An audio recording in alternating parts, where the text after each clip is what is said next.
ఒకరిని తోడుగా తీసుకెళ్తుంది కదా. లేదమ్మా, తన వల్ల ఇప్పటికే మనం ఇబ్బంది పడిపోతున్నామేమోనని తను ఫీల్ అయిపోతుంది. మన సాయం మళ్ళీ మళ్ళీ తీసుకొని మన టైం ఎక్కడ వేస్ట్ చేస్తుందోనని తను అనుకుంటుందమ్మా. అందుకే ఒంటరిగానే హాస్పిటల్కి వెళ్ళుండొచ్చు.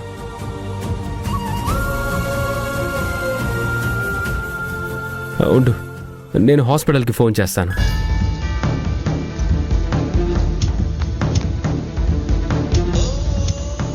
హలో,